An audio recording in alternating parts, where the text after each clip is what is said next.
Do you know why is Five Nights at Freddy's demo? Oops. Do you know why a Five Nights of Freddy 2 demo is deleted version? Because that will hack your device and never come back to your old device that you who or device is normal and the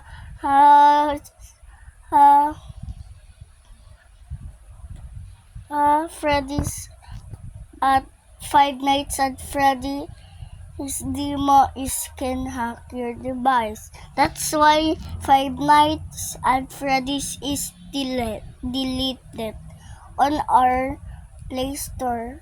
It deleted by 2023 and it created by